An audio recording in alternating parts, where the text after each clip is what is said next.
Here's the second of tonight's quick comments. Lost in the angst about Obama and Coakley is the little recognized real headline of this vote. You have heard Scott Brown speculating, talking out of his bare bottom, about whether or not the President of the United States was born out of wedlock. You have heard Scott Brown respond to the shout from a supporter that they should stick a curling iron into Ms. Coakley's rectum with the answer, "We can do this."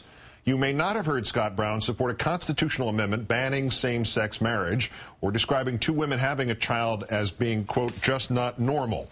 You may not have heard Scott Brown associating himself with the Tea Party movement, perhaps the saddest collection of people who don't want to admit why they really hate, since the racists of the South in the 60s insisted they were really just concerned about states' rights. You may not have heard Scott Brown voting against funding paid leaves of absence for Massachusetts Red Cross workers who had gone to New York to help after 9/11.